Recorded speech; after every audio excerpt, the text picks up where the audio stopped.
Good morning, you merry gentlemen, K1GMM. Hey, Steve. How's the copy out there? Hey, yeah, I got a good copy. A little fluctuation starting. I've been listening for a little bit. And yeah, good morning. Geez, I thought there was, I heard John, I think Greg. Is that you, Greg? I always mix all of you up.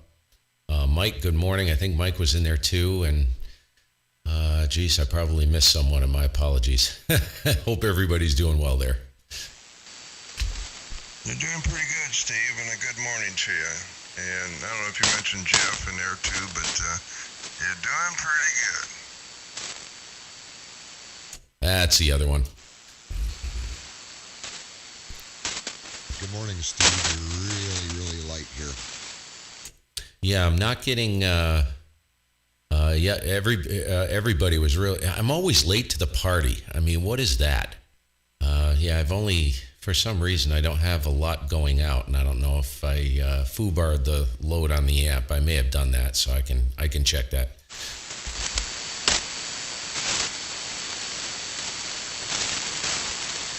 Well, if it's like it was yesterday with Alan, your signal will come up here. Continue to come up and then drop like a rock eventually when the sun comes out, but it should get better though first.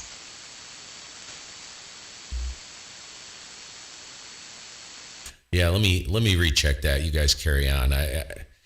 Quick comment before I reload here. Cock and lock. The music. Who mentioned that, John? I think that was you, John, regarding the. I think that was the same with me. I grew up in a very musical household, and I'll tell you what, man, I was hot and heavy and into music. You know, I started playing bluegrass. We'd have hoedowns. I don't know, 3 or 4 times throughout the year. I had a big family, cousins and stuff like that, and my father and extended members of the family were just, really phenomenal musicians. Did all the Flat and Scruggs stuff and, the Foggy Mountain Breakdown stuff. We even did some James Taylor stuff. And it was remarkable, 3-part harmonies. And we had, a couple acoustic guitars, had my Aunt Lou. And this was in Connecticut, ragtime piano, phenomenal piano player.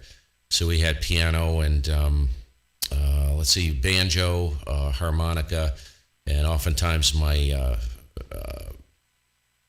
father's cousin Bruce would play banjo and harmonica simultaneously, and when he wasn't on the harp, he'd be singing. It was a ton of fun, man, and I swear it kept me out of jail. All right, let me see if I can load this thing back up and just check it. K1GMM.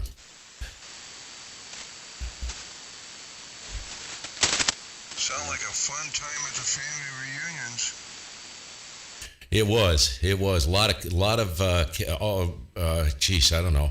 Had my brother and a bunch of cousins. They were all roughly my age, and it was just a ton of fun. If I wasn't playing, I was out tearing around in the woods or something.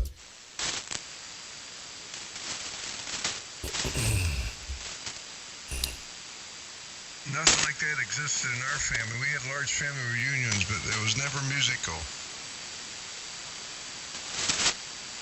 Yeah, and now what do? Everybody sits around, all the kids sit around with their cell phones and they ignore everyone.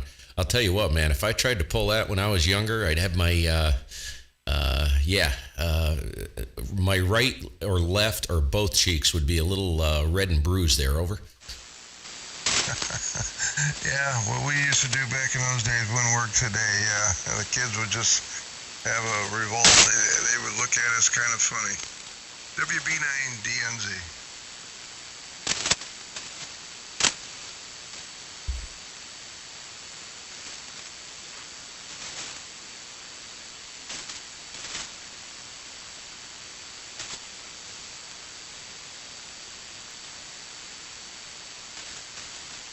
I just make sure I didn't lose the band. John, you still there? Yes, I am.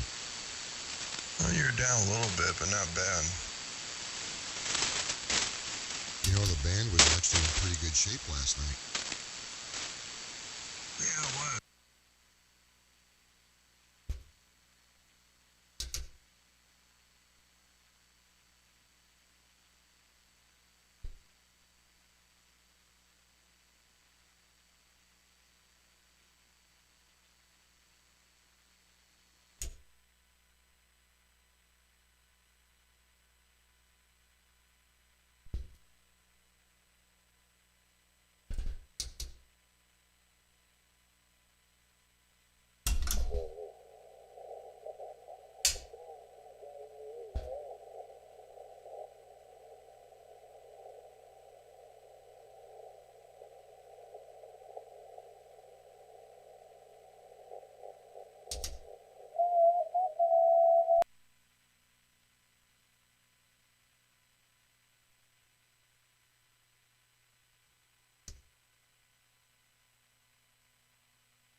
Yeah. See what happens when you mix things up? Give me a little bit of transmission. I can click it off and I can tell. Hold on, go ahead. Okie dokie. Here's a test transmission for you to determine which antenna is picking me up. I'm assuming your dipole is. I wouldn't think your vertical would hear a whole lot of me, but anyway, was that enough? Oh yeah, I could barely hear you in the vertical. You were barely over my floor noise. On the dipole, you're 20 dB over the floor noise. Man, I don't know what to make of that. Huh. No wonder you're having a hard time hearing me. Well, maybe I ought to put a random piece of dipole wire out there and lay it on the ground, and maybe I'll hear you. John, I would never guess when I put that dipole up that would become such an important piece of my receivability. I had no idea. Well, like I said before, evidently check. that thing is a good bottom feeder antenna because it's picking up all these bottom feeders like me. And me. Yeah, I can pick up Steve too, but you know what? See, I thought the band was fairly open. You're 20 over and floor noise S9, but on the vertical, floor noise is S9 and you're barely nudging the meter over my floor noise.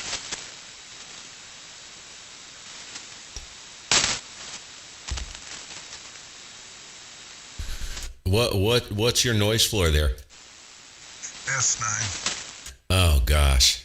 Oh, that's brutal. You know, Steve, and I've never really had a location where the floor noise was less than that on 80 meters. Hey, elevator man, what's up? If you never experienced that S1, 2, or 3 noise floor, you get used to it. You just learn to accept it. Yeah, you're right there, man. Yeah, that's a good point. And I think that's, to be honest with you, I don't know what you guys think, but I think that's more normal. I think that's the norm. 7, 8, 9 noise floor. There you go. That's what you can expect. I mean, I'm rural out here. I live out in East Podunk, and there's still an element of noise. Now, I don't know where the flipping heck it's coming from. So it's not an S9, but it's enough to be annoying.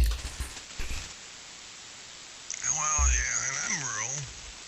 I'm kind of in the country, but the city's about 2.5 miles away. But I'm picking up noise from somewhere. But I've got you're fading down on me a little bit that time, but I've got you about 5-6 dB over the floor noise, Steve, so it's 100% copy.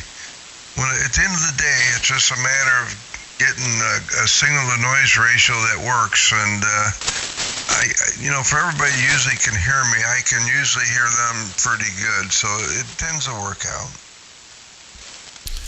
Yeah, it's tough. You got to love those armchair copies, and that's kind of that's depressing to me. I need more go-go juice, is what I need, or I need maybe a different antenna for where you guys are at. You're about 20 over to me. and yeah, but I'm only pushing looks like right on 500 watts right now. So maybe if I was able to get it up, yeah, probably if I could run a kilowatt safely on this old pile of crap, I'd probably, it would pick it up a little bit. Well, just so you know, I'm only pushing 600, maybe 700 watts max is all I'm doing right now this morning myself, Steve. All right. Well, you know what that tells me? This thing's got more ears than teeth, and I know that does happen. This thing hears very, very well, but it just doesn't have any teeth in certain areas. 50 to, I would say the kill box for this thing is probably 50 to 300 miles, and you guys are beyond that. I don't know. Probably, to be honest with you, a freaking dipole would do better. Maybe I do have a Cobra Senior here, and that thing seemed to work pretty well on this band. So maybe I should find a place to sneak that in, and because I enjoy talking to you guys, but it's a tough haul on what I got here. No, usually you got a pretty good signal in here, Steve. I'm limited on antennas here because right now I got a vertical. It's about 50 foot tall. Elevator man. But Steve, I do Good morning, have dude. 120 radials under it, and their average length is about 130 foot. So I've got a hell of a ground system underneath of it, and I'm sure that doesn't hurt me. No, it doesn't. You got to have something to push against. Yeah, and that's a huge help. That is. I've got an NFET out there that I can transmit on, but it's just grounded. And I don't know, I should try that, but it's kind of like set up as an inverted L. But the problem is the corner of the L is pointed kind of southeast. So I don't know how that thing would work. And what's underneath it is not nearly adequate enough to work. I use it just for receive primarily, but it does transmit. I do some digital modes on it, very low power. I don't know what would happen if I threw some snort into it. Yeah, it's a Skyloop. Again, I'll say you're doing well. I have 100% copy. You've been hanging in 10 over, sometimes peak up 15 over, sometimes dip down to 5 over, but I haven't lost a word Check yet. 1, 2, check.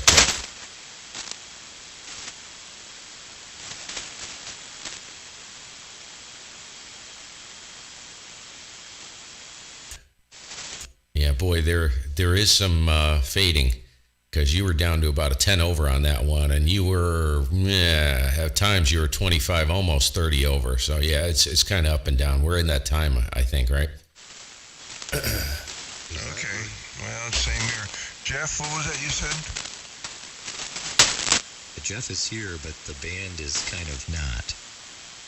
Boy, it did Hey, take Paul. a dive, didn't it, Jeff? I'm in Vermont, by the way, southwestern Vermont, Paul.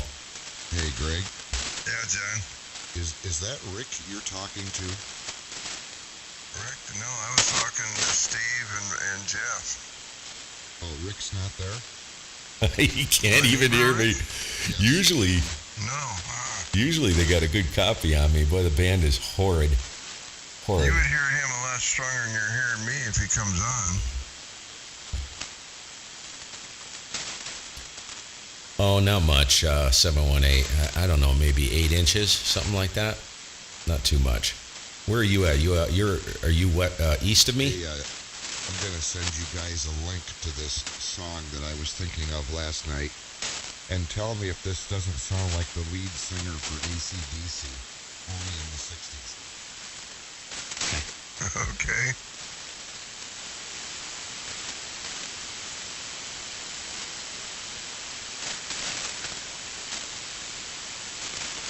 Oh, Northeast Ohio. Oh, Paul. You're out where I'm talking to. Actually, these guys are all out in the Ohio area. Oh. My coffee cup's empty. Oh, elevator man. Oh, okay. Hey, good morning, Gary. How's it going? Jeez. I've been meaning to catch you to see how you made out, if you placed an order for a radio or not, Gary. Maybe I'll catch you on the system. I'll be around this morning once I get off here.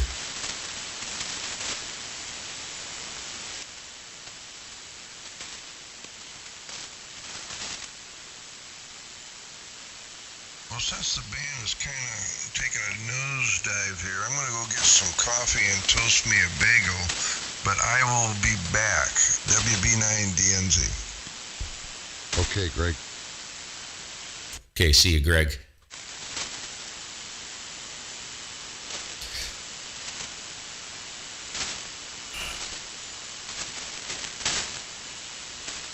Oh, you're waiting on the seller, Gary? Ah, gotcha.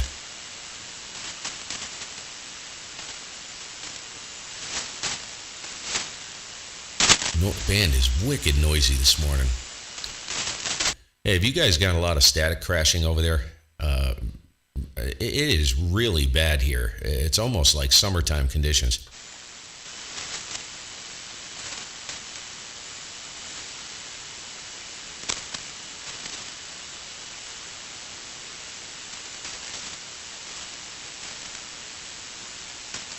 Oh, they can't even hear me. I got to get a different antenna up for medium range. You know, out to 1,000 miles, couple thousand miles on this band. I've got to get something else up, and I don't know what to do. I may slam the Cobra Senior up. They can take down the end fed. It's pretty much useless, and run the Cobra.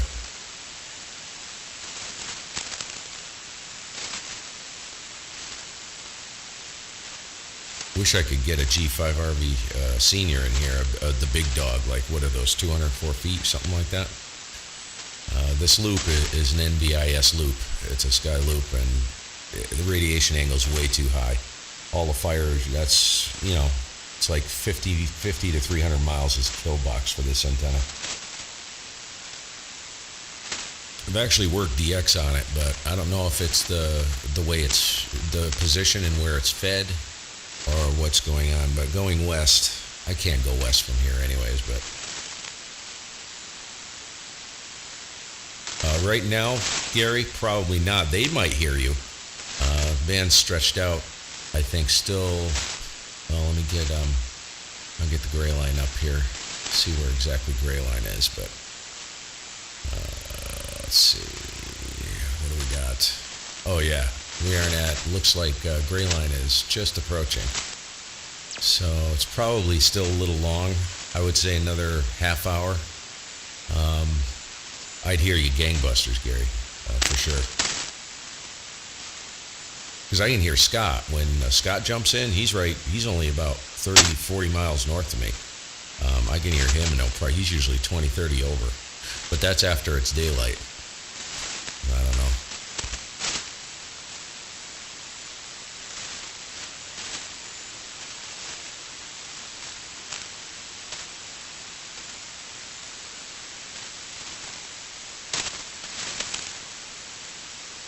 What, the antenna you have now, Gary? Would be a joke? I take it that's a bad thing, or that's a good thing.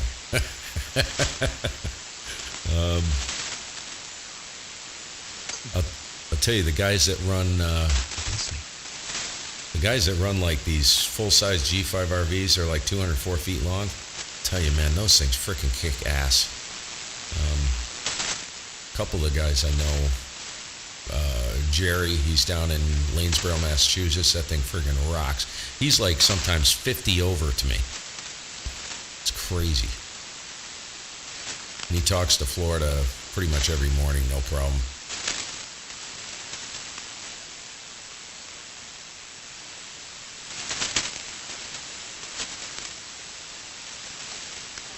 Oh, not a good thing? Oh, that's right. You got a vertical. That's the vertical you have, right? Yeah, that loop. Once you get the loop up, that's going to fix that, Gary. I know some people don't have good luck with a G5 RV. I would never run a traditional G5 RV, but the small one. Most people run the smaller ones, but the big dog, oh man. And U9N.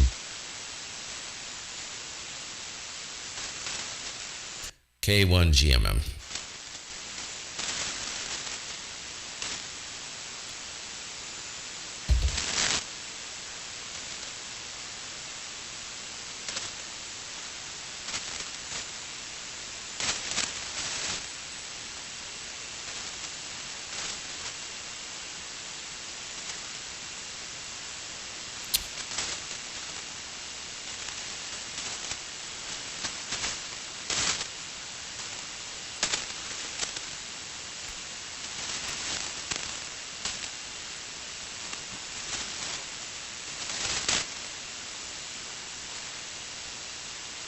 Looks like everybody bugged out for breakfast.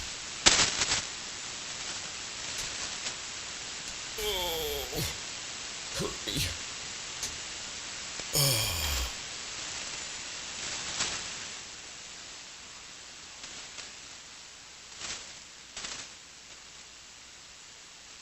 This freaking noise. I'm gonna have to shut the house down again and see if it's coming from this house.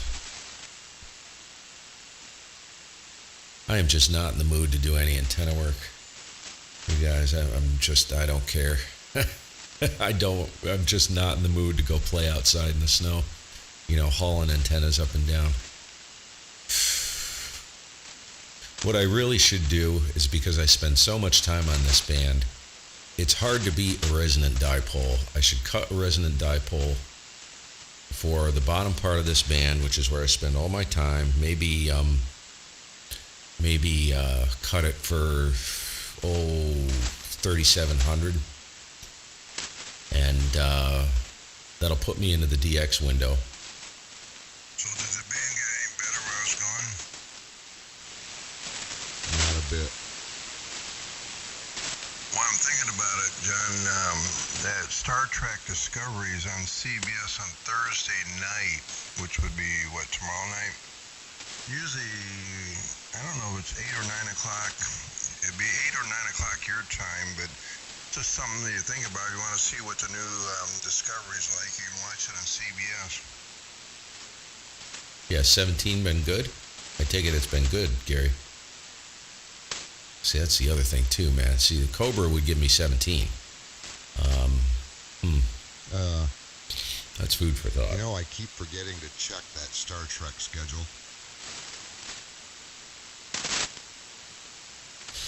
I've tried the verticals here, the inverted L's. Well, they're playing the first series on the TV, but I noticed it was on Thursday night.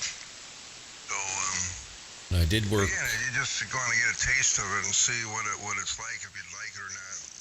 Just a thought. No, I did work. You know what? That'd be tomorrow night, I guess. So I'll make myself a note here.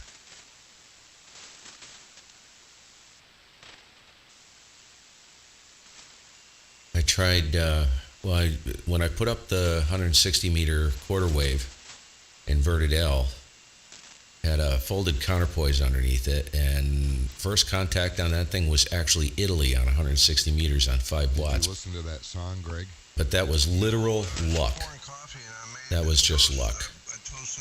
Just happened to hit a situation where there's some tunneling on 160 meters, and it lasted for probably 30 seconds, just long enough to get the contact. It was like wide open, and then it was a struggle for months after that. It was just very lucky.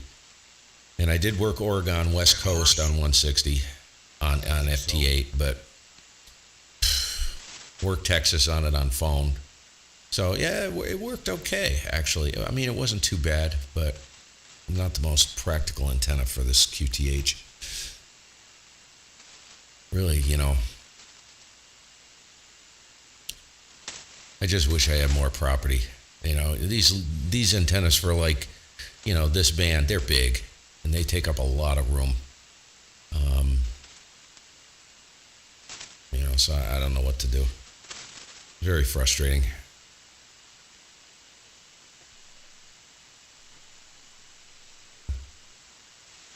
And this is a rough time. Hey, can anybody copy me in here? I got a quick question. K1GMM.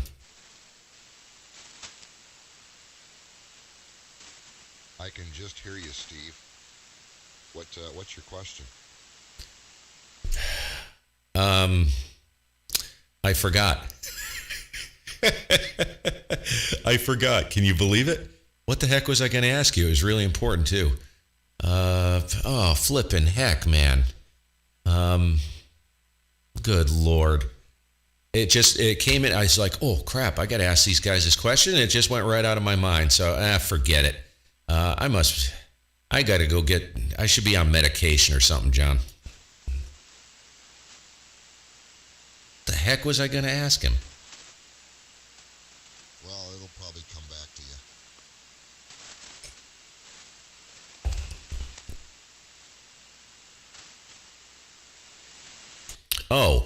Yeah.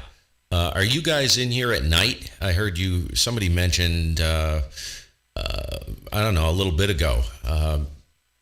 You were in here. Now, I get, at night, I get DRM. Sounds like DRM right on this frequency, 3630. I haven't checked in the past couple of nights, but are you guys in here at night at all? Because I would imagine that would be a little bit better, but I don't know if that would be a problem if the band is long for you guys that are real close together. I don't know. Is that? Cause I'm thinking maybe I'm in here at the wrong time. Go ahead. Well, to answer your question, Steve, yes, there usually is somebody here at night, and I try to get in here when I can, if the band cooperates. You know, last night was a real good night for us.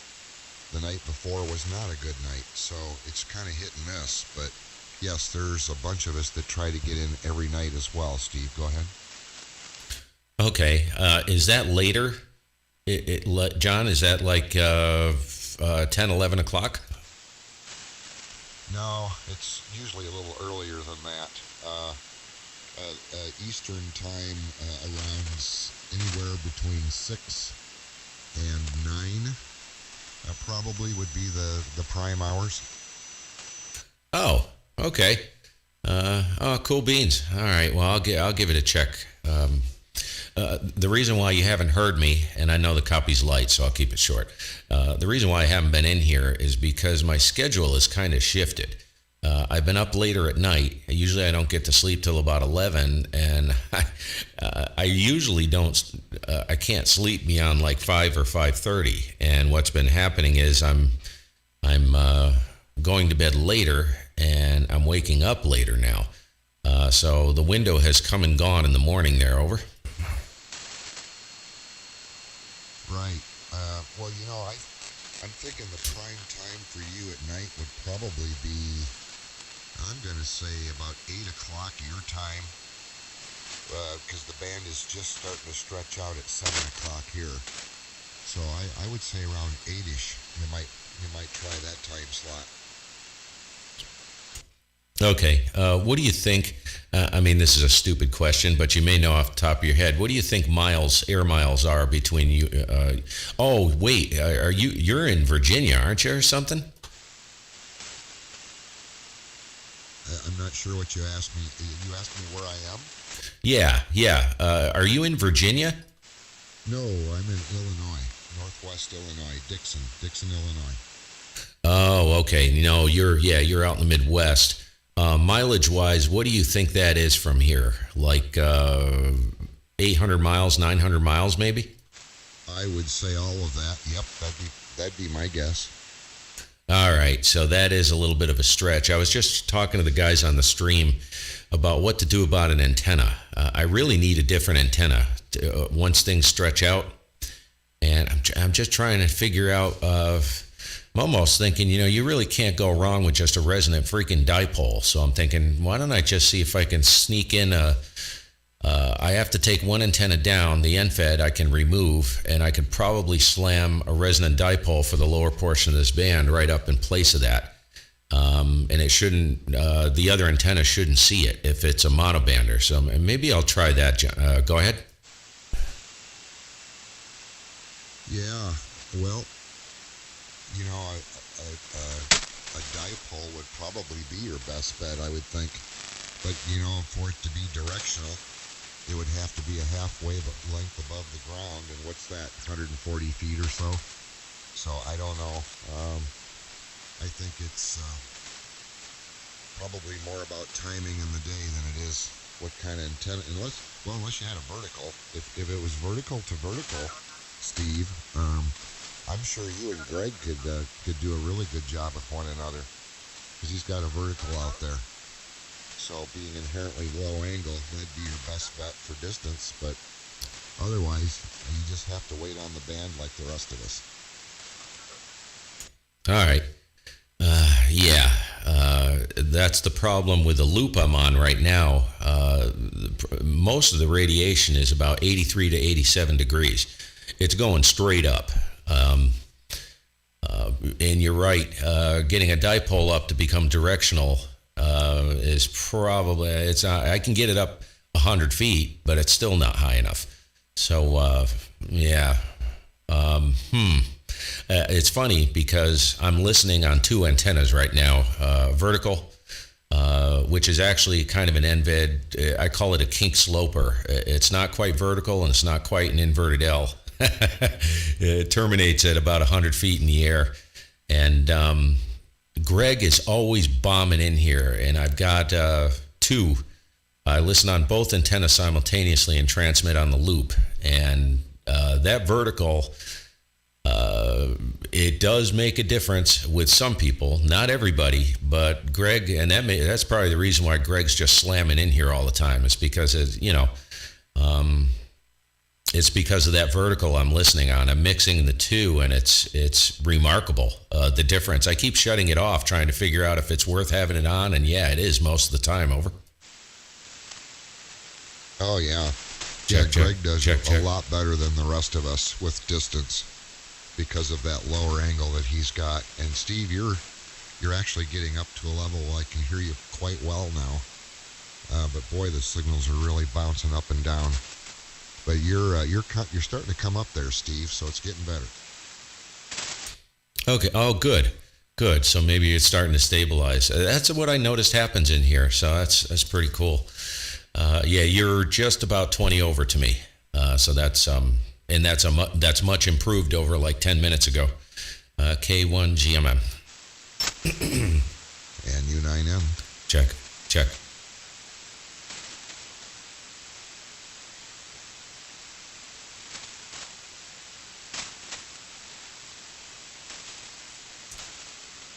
Have you made any new videos lately, Steve?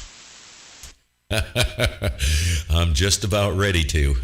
Today, I have a micro PC coming for the Go Box, and I'm going to be doing a video on that. I found out that I was running a Raspberry Pi 4 in the Go Box for the satellite software. I run gpredict and GQRX. gpredict provides the rig control for the 857 and provides the Doppler correction for satellite work, and GQRX I run, and they're all synced together. And GQRX is the pan adapter, right? Which you probably know this already, but anywhere you click on the pan adapter, it will take the radio. So everything's all synced up. It's a great system. The problem is GQRX is deaf, and I've been having a consistent problem since last summer trying to get it to work right. Well, I found out that it's a common problem with GQRX, so I decided, you know what, screw this Linux stuff. I hate it. Linux is great, but I hate it because it's quirky. So I decided to pull the trigger on one of those, you've seen them probably, these little micro PCs. So I'm jamming a 12 volt DC micro PC into the box, which will allow me to run all the Windows software, including FT8 and all this other stuff with the rig control and everything right in the box. And I know that will work because I run SDR console, and I'm actually setting it up so I can run a pan adapter using an HF Plus as the front end of the 857. So I'll basically have a small version of the station I run downstairs in the Go Box, basically the exact same thing, which should be pretty cool. So I'll be doing a video on that. And I found out, I thought it was the antenna. I thought the antenna was bad. It's not the antenna. It was GQRX. I started ripping and tearing at that stupid antenna, and come to find out it had nothing to do with the antenna at all. It was the software that was, and I spent hours trying to figure that out. So I ended up going the path of least resistance. I took an HT, jacked into the antenna, brought it out in the driveway, and I wasn't even pointed at the digipeater, and I had the APRS digipeater full scale and some other stuff coming in on the HT. So that told me right there's nothing wrong with the antenna. You'd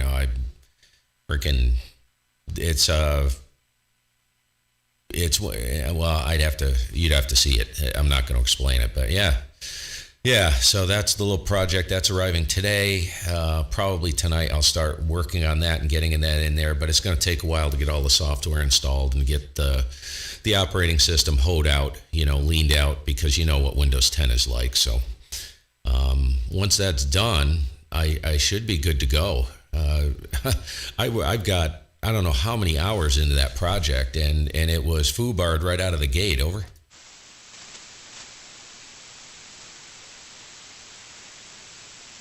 Well, I'll look forward to watching that when you publish that on the web.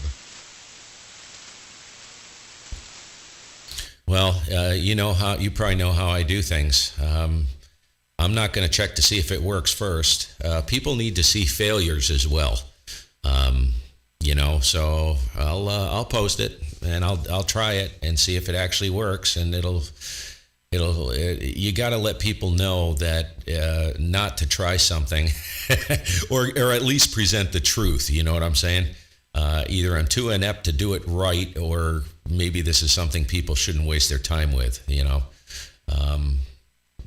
HF side is a piece of cake. The satellite stuff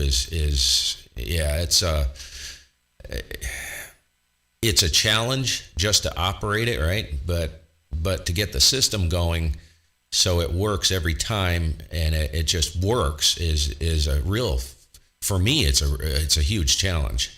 Of course, you can always take an Arrow antenna and just walk outside with an HT plugged into it and a duplexer, diplexer, and have work satellites to your heart's content. But once you start inducing the complexity of a motorized control system and homebrew monoboomed antennas, dual band monoboomed antennas, and software control and all that other stuff, that's where it gets kind of difficult. Steve, I like watching fails because it makes me feel better when I see someone else fail as much as me. And I think there's an old saying that when somebody fails, it at least proves that they took the initiative to do something. Oh yeah. I do too. I like that. Boy, you probably don't even copy me at this point, so I'm going to shut up. Your signal took a huge fade.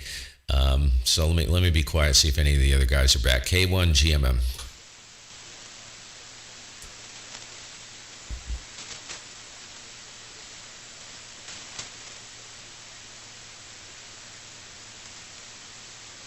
I'll tell you what, Steve, I'm going to grab me another cup of coffee, and we'll see how things go here in the next couple minutes. But I'm going to grab some coffee. NU9M. Yeah, it's a good plan, John. Thanks. Thanks for the chat. K1 GMM. Check. I got to check my audio levels. Man, I don't have enough limiting on here. I'm hearing a little clip when I'm talking. I gotta remember not to get too excited. So what I'm going to do is I'm going to run up, get a coffee. I don't think there's many people probably watching. I haven't looked at and you can tell I'm scruffy, right? Haven't shaved in like 3 days. I still got the baby beard. Even at 56 years old, I can't grow a beard. See, it's like all freaking nasty. I look like a friggin' bum. Yeah, I'm going to run upstairs, grab a coffee, see if the band will settle a little bit more. I suspect it's going to fade right out. So you guys can go about your whatever you're doing, go about your day, and I'll be back in a few minutes.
W9AM.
Well, it looks like everybody has disappeared. I don't see a signal there anymore. So I'm going to go ahead and shut down and wish you guys a very merry, hairy, merry day. I'm going to, it's about that time anyway, 7 o'clock, and I got to get my daughter ready for her virtual school stuff. So, oh, and I hear the wife stomping on the floor upstairs. So we'll see you guys later. Have a great day. Thanks for stopping in. Oh, it's K1GMM Steve, Vermont, still coming out of the fog. We'll see you guys.